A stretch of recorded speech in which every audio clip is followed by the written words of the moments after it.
which is going to challenge the woman in her family situation, but also in her professional life. And so it's going to be really hard for her to manage and also feel listened to, because there's just no real solutions aside of medication. And so that's going to make the woman feel very isolated. And so she's going to start to learn to fake that she's fine.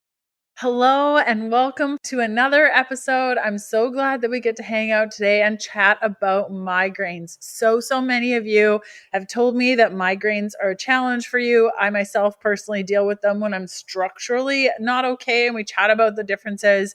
In the episode today, we're talking about how migraines feel, the symptoms of migraines, the sign that a migraine is going to hit, and the anxiety that happens in anticipation of the migraine, triggers, root causes, and a couple of things you may not have assessed or thought of when it comes to the root causes behind migraines. Our guest today's name is Diane Ducarme. She hosts the podcast Migraine Heroes. So if after today's episode, you're like, darn, I want to learn from Diane. She sounds awesome. And you can find her there. Diane comes from a very large family of ladies, and she is Belgian of origin. Her mother tongue is French. In the last 15 years, Diane has lived in South Africa, the US, China, and now New Zealand. She brings so much understanding of root causes behind migraines to the platform that we haven't discussed before. So I'm really excited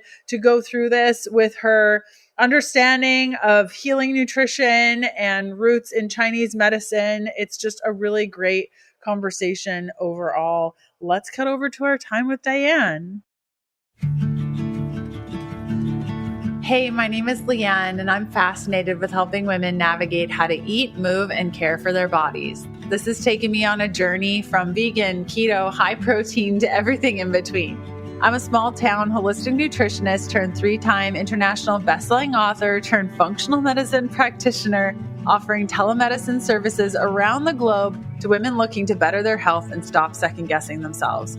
I'm here to teach you how to wade through the wellness noise to get to the good stuff that'll help you achieve your goals. Whether you're seeking relief from chronic ailments, striving for peak performance, or simply eager to live a more vibrant life, this podcast is your go-to resource for actionable advice and inspiration. Together, we'll uncover the interconnectedness of nutrition, movement, sleep, stress management, and mindset, empowering you to make informed choices that support your unique health journey. Think of it as quality time with your bestie mixed with a little med school so you're empowered at your next doctor visit. Get ready to be challenged and encouraged while you learn about your body and how to care for it healthfully. Join me as we embrace vitality, reclaim our innate potential, and discover what it truly means to pursue healthfulness.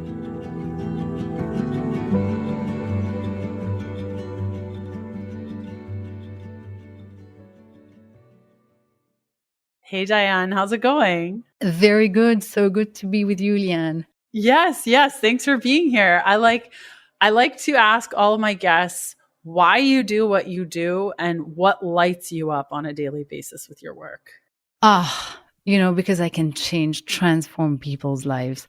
When I was 17, I had a skiing accident. I lost half of my blood. I broke my femur. I shrunk a kidney. And for the subsequent 12 years, I've been in quest of my old self, just having my body work. And work took me to South Africa, the US, China. And in China, by coincidence, there's a doctor who put me back on my feet, not using acupuncture, not using herbs, just using food. And that took 3 weeks. After 3 weeks, I was my old self. And this was the biggest gift I had ever received from any human beings. And I really dreamed, this was in 2011, and I dreamed, how can I give that to other people? And I thought, who's losing their blood so much? And it's not very frequent. But then, because I gravitated towards people who were struggling with their health when I was in business, I was listening a bit more when people were saying I have problems physically. And I helped my sister and then the daughter of a neurologist with their migraines. And I made a huge difference in their life, a difference that was way bigger than even I had received. And so what lights me in my day is when I have someone who's battling with migraine disease for 5, 10, 20, 30, 40 years, has seen doctors, neurologists, the people who wrote the books, who did everything. And yet they say the only person who fixed it was you. And that just fills my heart with joy, because then they see their husband and they have time with their family and they can work, earn their life, and just live again. And so that's what lights me up, as you can tell. Yeah, your whole countenance just like changed. You're just like a different person when I asked you that question. You look just like so lit up. And that is so true. And what lights me up every day too is just those. It seems like a small suggestion, and when people implement your recommendations and they see change, it's just so cool that you get that opportunity to work alongside somebody and make that difference. And especially when it comes to migraines, I think like migraines and pain, they really go side by side, whether it's like full body pains or joint aches. It's just debilitating. Like I had a friend growing up whose mom had migraines, and I saw her once. I knew this girl for probably a decade, and I saw her mom once because she was always in her bedroom, always with the door closed. Like we weren't allowed to make noises upstairs because mom was sleeping. Like that was her life.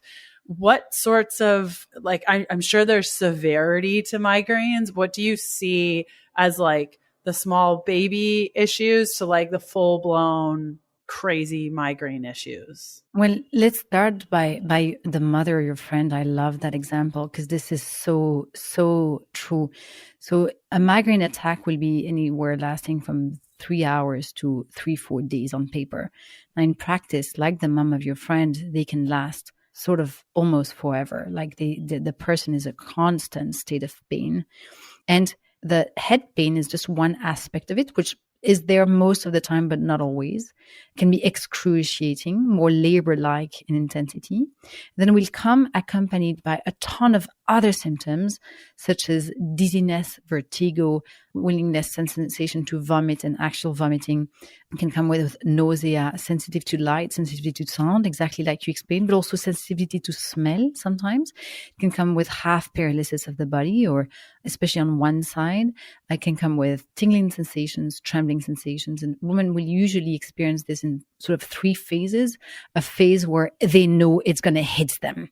So they might be yawning uncontrollably, or they might experience really immense fatigue, or they might start to lose their eyesight. And then they know it's coming. And so can come a lot of anxiety because they know they're going to be in massive pain. A bit like, before you give birth and you're like, oh, I've done this once. This is not going to be pleasant. And then they go into that massive phase of migraine attack. And then they have, after that migraine attack, they can still have lots of sensations where their body is completely groggy and trying to recover from like a massive sort of, that would be a sort of a almost hangover phase. That would be the third part. And so if we go back to your question, which is what is light all the way to strong, the light version would be, hey, this happens to me once a month before my menstruation. Usually I think I've tracked it's like that. I think wine might be a trigger, or chocolate or cheese, I think, but not always. It's also not always the case, but it just comes and goes. It can come at puberty, and then all the way to I'm in pain every single day. I had a traumatic brain injury. I had a burnout at work. I started a new medication or pill, birth control, or I started perimenopause, and I've been in pain ever since. And so everything in between.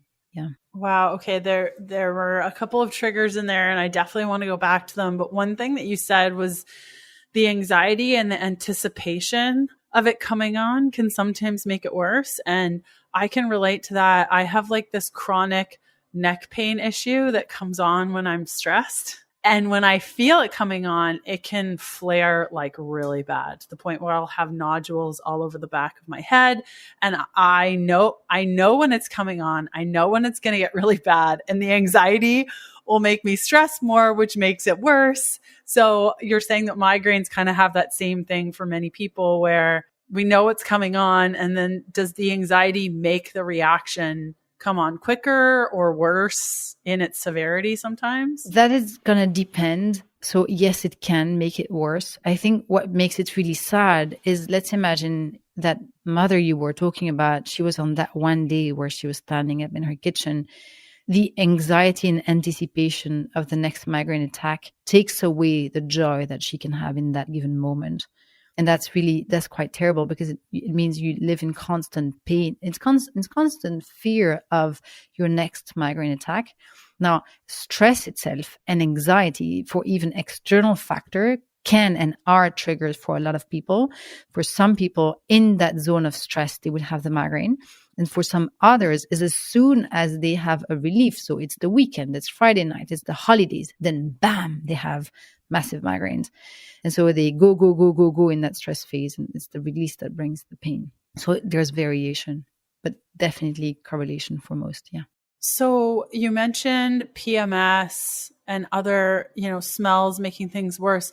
Are there different types of migraines? Like certain people will be triggered by XYZ. Like what are the triggers? What's happening with all of that? Yeah. So there are a lot of different types of migraines. So from a Western science perspective, there's a lot of different names. You can have hemiplegic migraines, or cluster migraines, or migraines with aura, or migraines without aura. So there's a lot of names, probably around 10, 12 names of different types of migraines, because we start to appreciate in the West how different people's experiences are. They will, unfortunately, language just give us one word, but that one word means so many things to people who suffer from migraines. And for the rest of the ones that don't have them, it means a headache. So it's quite an unfortunate word, and a word quite hard to use. But yes, you have a lot of different types, and then a lot of different triggers. So for some people, it might look like this. For some people, it might look like, let's take a child. They're going to have maybe a migraine that they would then refer more as a headache, because the intensity of the pain of what they've experienced later in their life was a lot more. But so they will put something cold on their forehead, and it's mainly on the forehead, and then they go lie down in the dark, and the mother or the grandmother, who may have had or may have migraine themselves, have a sense of what to do in those circumstances, might medicate the child. And then through puberty, the person can have sort of more violent migraines. Then you can have some people who go for the exams, and then they kind of lose their eyesight. And in that moment, it looks like a stroke. So the person's going to have a lot of stroke similitude symptoms. They will end up at the emergency room, and after 3 days and a lot of medications, the doctor will come and say, oh, what you had was a migraine. And people are usually very surprised, like, well, what? What do you mean? Like, this felt so much more. And they're left with that diagnosis a little bit, without much answers. So yes, a lot of different variations. So when it comes to our audience, many of us are women between the ages of like 40 to 55-ish.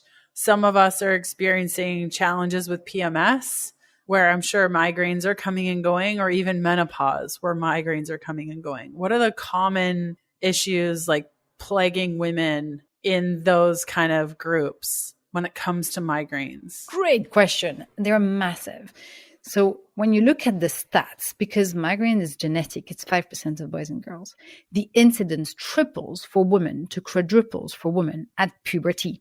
So once the hormones change and go upwards towards fertility, we start to reshuffle the cards on who gets them. Once you get to 40 to 55, suddenly everything changes yet again. And so in that phase, a lot of women may, for some, lessen their migraine. For some, they start to have some.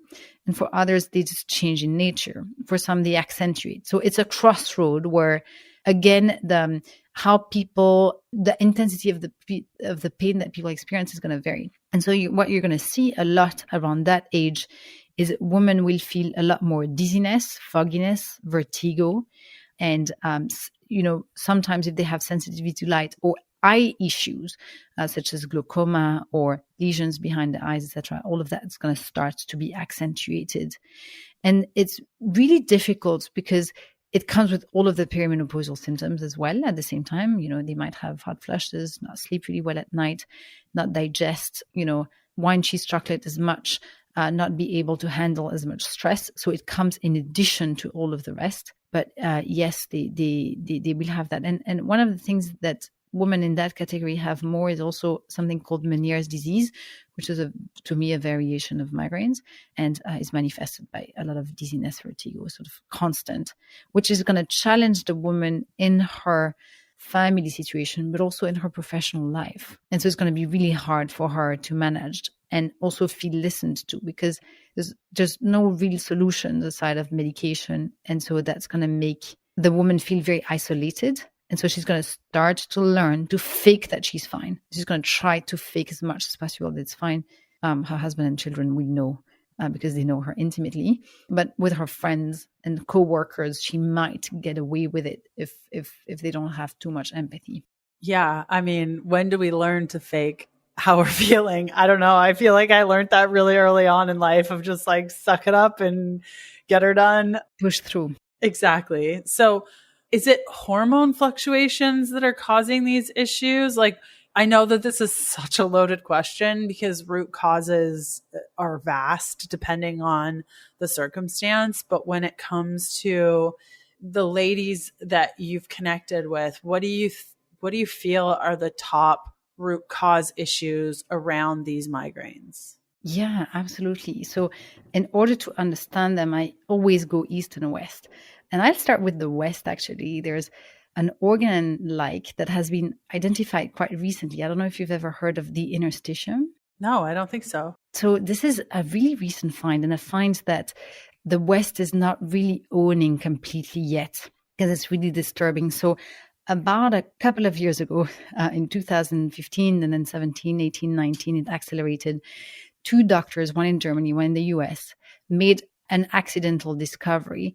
One, the German one, was looking at how to explain how some cancers infiltrate very fast. The other one was just desiccating bile duct.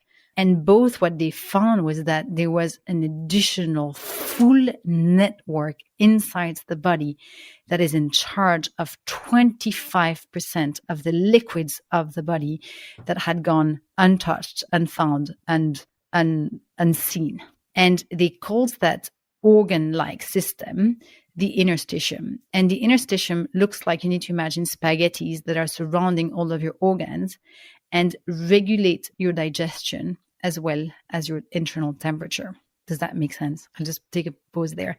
Yeah, so it's sort of like a lymphatic system, but more so around organs? Exactly. That's exactly right. It's okay, exactly okay, that. I'm following you. And it regulates your temperature almost like your thyroid would. Yeah. Okay. Cool. And it aids digestion. And if you think of your body, it helps with deep hydration. It's at the core of it. This is deep hydration. And what they discovered, I'm still in the West for a minute here. They discovered that, it's really exciting. They discovered that it had hormones circulating in there. There was also a lot of collagen and hyaluronic acid. Pardon my French. Yeah. And hyaluronic acid. Yeah. These liquids, they were sticky and yellow. And in the West, this is where we are now, where we've discovered this system, and we know the system must play a lot of roles, but we're not sure which ones. And we know that this is the way cancers can infiltrate the body and take control over the body very fast. Okay. So now this is what we've discovered in the West. In the East, we've known this for thousands of years. The system is what is regulating the yin. When I go through perimenopause, I start to dry. Yeah, it's fascinating because basically this research validates it. That's why it's currently not overly talked about. And so the yin in traditional Chinese medicine, Eastern concept, is a concept of inside of your body. And in order for your body to perform, you need to have really fine liquids that will irrigate your bowel movements, that will be part of your menstruation, and that will irrigate your brain. So now if you think of the gut-brain axis, and if you go to the vagus nerve, and imagine the vagus nerve such as a big tree that plants its roots around your small, large intestine, around your stomach, around your heart, around your lungs, then form larger roots along your spine and sort of plugs in like a Tesla in your brain in a way that we don't fully comprehend yet, I would like to think. And we describe a lot in the West, the vagus nerve, neck and below, but not so much that interconnection with the brain and which organ corresponds to what part of the brain, because it's so complex.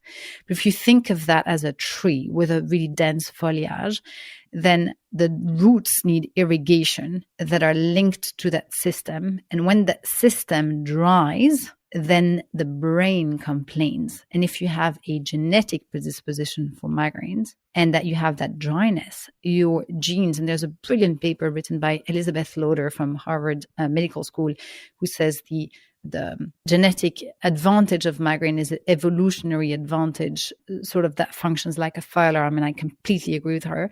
The fire alarm is going to kick in to say, hey, dryness. And it's going to manifest in dizziness, vertigo, etc. And so that will come really strong in that stage of life. Now, if you have more inflammation, the yin will be less as well. If you bleed a lot and you have a physical blood volume deficiency, the yin will be less as well, and the brain will complain. And so what you see is a lot of women who suffer from these symptoms just have those liquids not enough. Now, when you replenish them, you achieve a couple of things. Number one, you achieve mental clarity, peace and love with your brain again. That's spectacular. But number two, you also achieve a much better digestion again and not so much bloating. When women in that age category feel bloated, they often attribute to something they do too much of or they have too much of. But it's usually actually a sign of deficiency.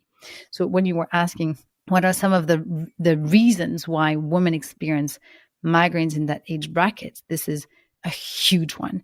Now, medications, what they will do is they will be aiming to kill the pain, but they will add toxicity on the liver that then the yin system needs to help rid of, with the liver. And so you're consuming your energy. So if you arrive in perimenopause, you've taken a lot of medications, chances are your migraines are just going to be more and more and more, and they will be correlated by a chronic constipation that no fiber, no medication can get rid of it. And that leaves the woman in a state where her vagus nerve, her gut-brain axis is no longer performing because it's no longer hydrated, and she will feel that the medication is actually not helping that much. I mean, that makes a lot of sense to me. It has my 2 thumbs up. Just like as you were talking, I'm kind of going through the Western to Eastern, also in my brain, just thinking about when we are experiencing menopause, we are required to have a balanced liver and balanced adrenals. That's a big part of it. And we live in a yang dominant world where it's like, go, go, go, push, push, push. Like we don't do a lot of natural yin activities. Would that be part of it too? Of like, as we reach menopause, our adrenals are burnt out. They're requiring to be more online because they're going to start, doing all the hormone stuff that your ovaries did at one point.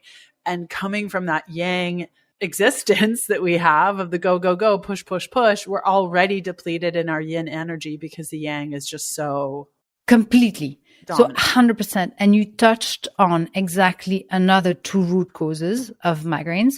You talked about the importance of the balance of the liver. Massive. So in that phase of life, the liver organ is going to reduce in size. Now, when you say liver in Western languages, you always designate the piece of flesh below your right rib cage. When you say liver in Mandarin, so you say gan.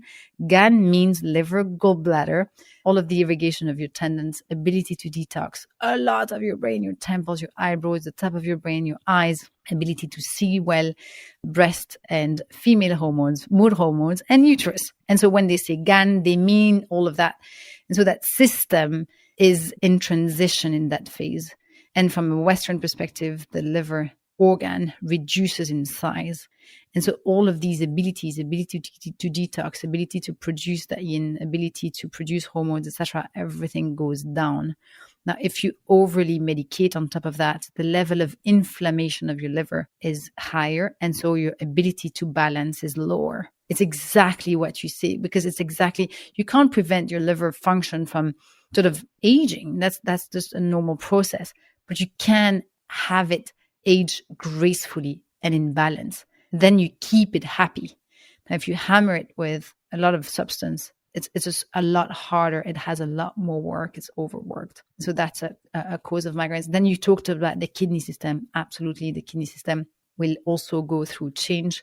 And as it goes through change, its capacity to deal with stress, which is one of its functions with the adrenals, will indeed be reduced. Yeah, completely. Let's talk about hair. If you're dreaming of longer, stronger, and healthier hair, BioCell Collagen might just be the secret you've been looking for. I've been taking it for a while now, and my hair has never looked better, thicker, shinier, and growing faster than ever. When I was frustrated the other day with my hair, I mentioned to a friend that I was thinking about cutting it off, and the look on her face was like, absolute disaster. And she's like, no, you cannot. It's just so thick and there's just so much of it. What makes BioCell Collagen so special is that it's not just about hair growth, it's about overall hair health. This collagen is hydrolyzed, which means that it's easier for your body to absorb, giving your hair the nutrients it needs to thrive. It helps strengthen your hair from the inside out, reducing breakage and giving you luxurious locks that you've always wanted. If you're ready to transform your hair, go to mygrowinghair.com to get a month's supply of BioCell Collagen for $25 off. Plus, if you sign up for a subscription, you'll save an additional $25 off every future order forever. That's 15% off every single month.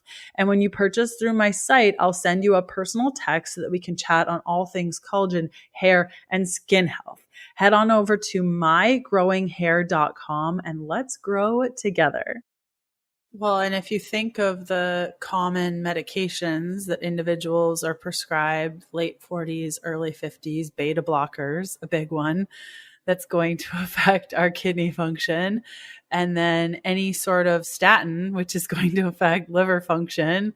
And so you're coming into this like go, go, go lifestyle with two of these top medications affecting two of the top organs that are required, you know, what you were talking about in the system of liquids and regulating migraines. And you're already coming into it with a dysregulation of these two essential organs is what I'm hearing. And beta blockers can be prescribed actually even for migraines.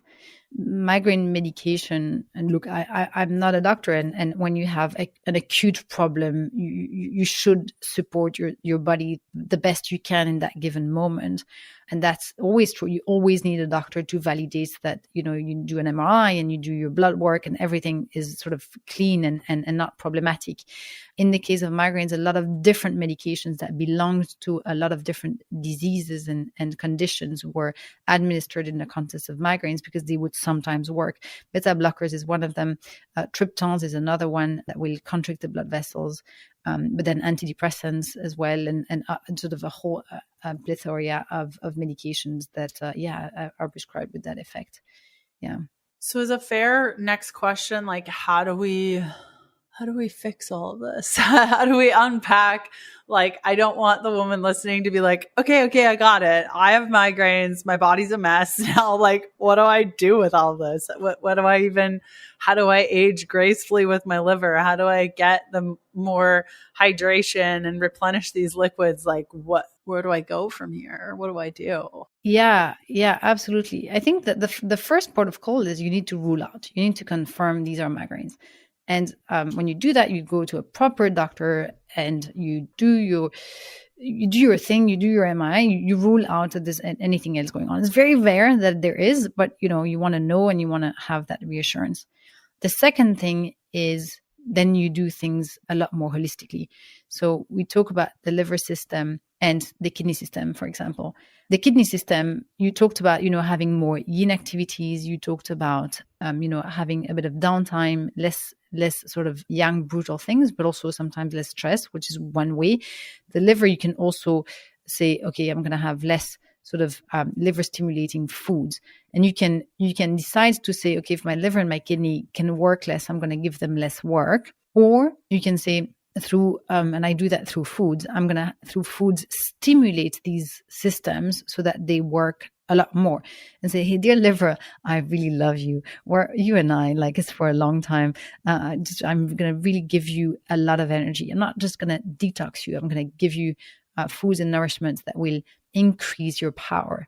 And same for the kidney system. And then same for the yin. You can re-increase all of these things. Fundamentally, I think you have to fundamentally trust two things. That number one, your body is sound. And number two, it wants to be healthy. And I really want to explain that for a minute, because I think that a lot of people they receive strong diagnostics, and they also have a lot of things that are popping up as problems here and there, and they see them as disjointed when they really belong together. When the body has an issue, let's imagine your kidney system is really weakened and you can't take too much stress. The kidney system has a lot of functions. In the East, if we go back to the East for a minute, it's your biggest immune system. It's the defender against cancer. So the body is going to say, but also it has a lot of other things. It has the sense of smell, the sense of hearing. It has the hair. It has the ovulation. So it can make a lot of compromises before it has to go all the way to a low immune system. And so when these things, you have sensitivity to sound, I have sensitivity to smell, suddenly my hair turned gray or I lose a lot of my hair, you can also trust that your body is not frenetically having symptoms and frenetically doing random stuff. What it's actually trying to do is, instead of having one single big mess in one place, which would be really hard to fix, it's going to make a lot of small messes in a lot of places. Because if you suddenly meet Leanne and go through something holistic, you can still fix it all. And the body knows that. But it knows that if it takes the shortcut, things get out of control. And then they have something major and big. And then you really need to go west and do the right thing yet again for your body, but in a very different style. Does that make sense? It absolutely does. It absolutely does. I have started doing more yin-based activities to try to regulate my nervous system. I recently went through a pretty epic mold sickness situation personally. And when that happens, my nervous system gets dysregulated and I massively go into overdrive. And I find as simple as sitting in a quiet corner and breathing, it's a great yin-based activity. Or before bed, I'll 45 minutes before bed, I'll just go into my bedroom, lay out my yoga mat, usually on the floor, just so it's comfortable. And I'll bring pillows and I'll just stretch and listen to music. And wow, my sleep has been so much better that now that my nervous system is dysregulated, I'm going to keep this because this is fantastic. This is just such a great way to wind down the day. Other type of yin-based activities is I'll listen to, what is it? Beta Wave playlist on Spotify, and I'll go for a walk with my dog, who, this only works if you have a really good dog who doesn't pull on the leash and it's not stressful. Walking with my dog is super chill, but there are other dogs in the neighborhood which this would not be a chill activity with. But we just go for about an hour-long walk before we start the day, before we do anything. That's the first thing we do together, her and I, is go for a walk. And those little things, maybe you don't have an hour, that's fine. Maybe you have 5 minutes, but it really does make a difference of the stillness aspect. I know for myself personally, because there are a lot of things we can't change in our lives that are more yang based. Would you agree that those are some good examples of yin based activities if people are just I don't even know what that means? Oh, absolutely. I mean, these are terrific. I hear also some people sort of cutting Wi-Fi and trying to have just less electricity surrounding them. And definitely mold will put a lot of stress on the body. Oh, yeah. Yeah, mold will. Mold, for people who have the genetic predisposition for migraines, will usually translate into fogginess, which is quite different. And they might say, look, I'm not in pain every single day. I don't have a migraine attack every single day, but I have just that constant fogginess. And this is so unpleasant. But indeed, when you do that, when you go in a meditative state, you allow for your body to do its other jobs. It's a bit like, let's imagine you have a team of coworkers and they're doing their daily tasks, their operational work.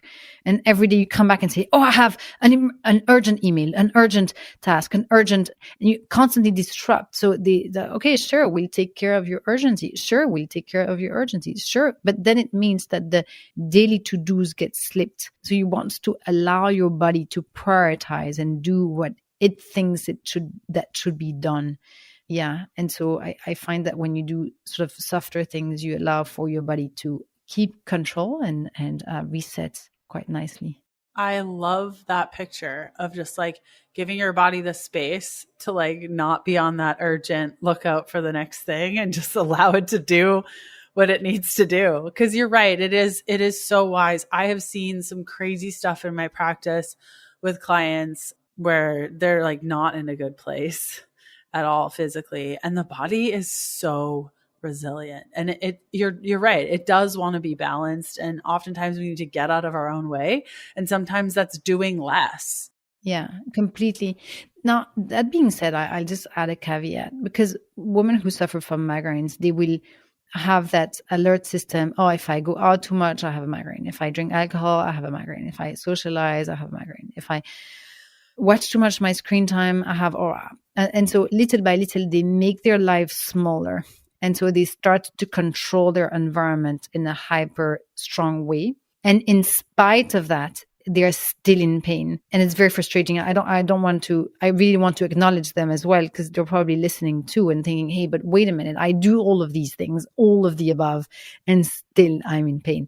The body is an incredibly complex system. We've just covered 3 of them, 50,000 root causes and their combinations that can happen. And so sometimes when the body got out of balance and in a vicious circle, it really will struggle to resurface on its own. Although with a lot of patience, it ultimately would. But sometimes with years of medications and years of pain, a few things need to be reprogrammed, to become what I call the migraine hero, like someone who has acquired a mastery of their genetics and is just, really happy and able to live a life free of pain. Paleo Valley's bone broth protein powder is here to revolutionize your nutrition. Their bone broth powder is sourced from bones of 100% grass-fed and finished cattle raised on American farms using regenerative farming practices. This ensures the highest quality protein while helping to restore local ecosystems. I especially love this option if you're dairy-free and whey is not an option for you. And unlike many other products on the market, their bone broth protein is made with only water and bones. That's it. No harsh chemicals, no low-quality grain-fed cattle. But what makes Paleo Valley's bone broth protein truly exceptional? It's packed with research-backed benefits. It supports skin health, improves hydration, encourages recovery, supports bone health, and may improve sleep quality. Plus, it boosts digestion. Their bone broth protein also contains glycine, an amino acid often lacking in modern diets, and is essential to methylation. It's time to take your nutrition to the next level with Paleo Valley's bone broth protein powder. It's available in 3 delicious flavors: unflavored, vanilla, and chocolate, their bestseller. Simply add 1 to 2 scoops per day into water, milk, or your favorite smoothies. It is especially good if you have a creamy ice cream maker. My husband's favorite recipe is 1 scoop of chocolate, 1 scoop of unflavored, 1 scoop of just regular cacao powder mixed with a dairy-free milk, frozen and then used in our ice cream maker, our creamy. Ooh, it is perfect. Head on over to paleovalley.com/Leanne and use the code Leanne to get 15% off your order. That's paleovalley.com/Leanne with code Leanne for 15% off. Experience the highest quality bone broth protein on the market and start reaping the benefits today. With those ladies that you just mentioned, are there areas that you could kind of lead them down a little bit to kind of give them a clue as to what they should look at next? I know it's so hard. Like with proper root cause work, it's sort of like you said, 50,000 different options. But as practitioners, we start to see patterns in certain things. Like, are there? I think when women experience so much migraine, dizziness, etc., this is what conditions their life. A better attention to focus is on their bowel movements and trying to fix that. Once your bowel movements are really good, then usually your brain follows. And so if they're chronically constipated or they have sort of constipation, diarrhea constantly, it's hard. A good bowel movement is one that comes in the morning, ideally before breakfast, in one go, as what is called, from a Bristol chart perspective, a type 4, which is banana-like, doesn't require any wiping. And in the West, we don't like to talk about poop. Poop is an important topic. It is really important in the East. I lived in China. In China, everyone talks about it.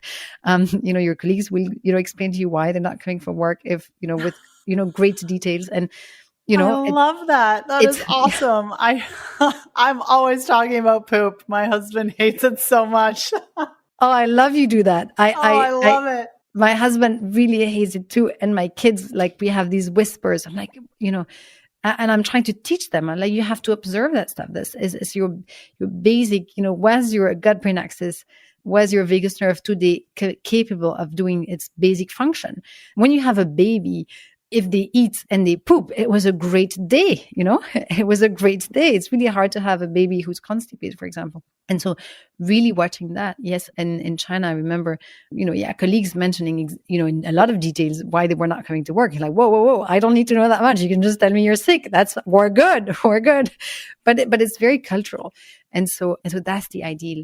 And so trying to refine that is really important. Yeah, but it can be tricky, but still if you try to observe a lot, try to observe, if I eat this, then it's better. If I eat that, it's worse. Also, as a spoiler alert, if you're really constipated, having more fiber will in the long run make you even more constipated. And I think, it's really trying to understand, trying to have a really balanced diet and not too much fiber. I don't know if you want to extend on that or not, but yeah, it's interesting. I find for me, and I find everyone's just a little bit different.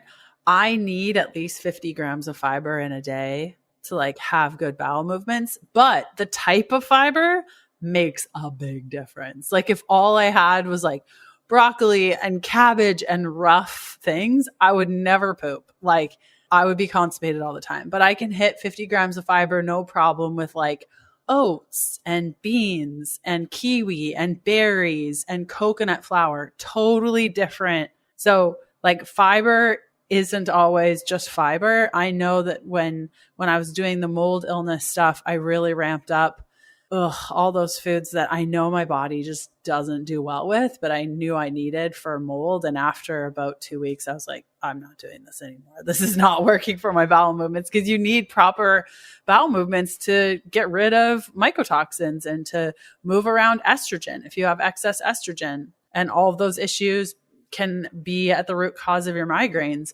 So there are individuals who do better on low fiber. They can't do fiber. At least for me, my goal is always 50 grams. And it's the type of fibers for me that really make the big difference. Raw kale would ruin me. I could not even. Yeah. And I think you nailed it. Yeah, that's exactly right. Yeah. Some people might say, because I'm constipated, I'm going to take cubes of sort of fabricated fiber. And yes, it may get the job done that day, but you see what you gain. You don't see what you lose. And essentially, those types of fibers are not digested by gastric juices. They go through. And so they make gastric juices redundant. And the less you have those, the less you digest next. So yeah, no, absolutely. Exactly the way you do that. But yeah, so looking at your bowel movements, I think that would be a good activity. And just, taking the time for these things to happen. Yeah. Yes. Is there anything that you feel like we didn't touch on when it comes to migraines that you feel you want to leave the listener with, that you feel like we didn't cover? I mean, we've covered pretty much everything. I think the one thing I want to say is it's complicated. We take care of doctors, of nutritionists, of pharmacists, of nurses. We've had really all professions. And the reason why that happened is because it's just so complicated. So never be ashamed to struggle to read your brain. It is a complicated dashboard. Don't feel ashamed. This is hard. This is hard work. And do you see what I mean? I really want to say that. Absolutely. It's so different. I can think of just a couple of clients as well as myself with the pain. My migraines come on due to stress because of an issue in my neck, and they can flare and it's terrible. And so all my stuff is more structural, making sure that even when I'm sitting on this podcast, the camera is directly straight. I'm not bending my neck. When I'm doing pull-ups, I always have to make sure that my neck is in the right position, my pillow and everything is more structural around my neck. And as long as I keep everything structurally good and I keep stress low, I'm good. Whereas I have a client that she had significant metal toxicity. Her liver was totally sideways, and we overcame her debilitating migraines by getting the metals out of her day to day, getting them out of her mouth, getting her liver moving and working. And now she doesn't have migraines anymore. Two very similar, the way we presented was very similar type of migraine. absolutely worlds difference in how you address it. Like completely. I love that you bring those two examples. That's exactly right. I mean, that's it completely. Like that's why the one word feels absurd. It's like yours should be called something different to hers. absolutely. Right? Doesn't make Yes. sense. And the reality is the medication you'd receive or you'd be suggested would be the same. Yeah. Yeah. And that would not help at all. Like at all. Mm-hmm. Yeah. It's crazy. Yeah. You really got to dig deep and have patience, just like you were saying. And I know that you have a podcast dedicated to migraines where you just go through all this. Can you tell us a little bit about what that structure is like and what your intention is around your show? Yes. So it's called the Migraine Heroes podcast. And there's 3 types of heroes that we interview. One is health heroes. So people who've had amazing journeys. And the intent is exactly to illustrate what you've said is it's one word. Yes, it's very, very different situations. But when you listen to that, you have a couple of feelings. The first one is, wow, I'm not alone. Like this is an un-Instagrammable life. And this person went through hell. And it's such a beautiful ending. The second one is it gives hope. And the third one is, I think it helps me convey how different we take care of everyone else. Like the same way, it's not like that woman you took care of. You said, oh, here's how I do it. And that works. So if it works for me, it must work for you. The second type of hero I interview are community heroes. People who suffer themselves and have dedicated their entire life to forming communities, helping people navigate the disease. And the third type of heroes are artists who use art as a therapy to help them cope with pain. Yes, it's this beautiful, beautiful show of incredible lives. That's incredible. Where can people connect with you, learn more about your show, like all the places that they can make sure that they interact with you? So on 2 things. The first is we have a brand new app on the App Store, which is called Migraine Heroes. And there's a freemium and it's just to track. And then we have an automated service where if you track and we can start to orientate you to what you should be doing for your migraines and say, hey, based on everything we've seen in the world in the last 5 years, this is how you might, get luckier. And if it's incredibly debilitating and it's really taking over your life and your relationships and your work, then we have services still in app, but with human interactions, etc. And so this is a Migraine Heroes app. We also have a website, which is called mynectarhealth.com, where you have all of that. And you can take a test. That test is about 100 questions. And I think when you take that test, it really starts to highlight and help you make connections. You can take the test from the app as well. It starts to, help you see, oh, wait a minute, I have migraines and I also have PCOS, or I have migraines and I also have endometriosis, or I have migraines and I also have anxiety. I have migraines and I have ADHD. I have migraines and I have a leaky gut. You start to notice, what if my migraine issue was my gut issue, when my migraine was just the dashboard signaling the gut issue?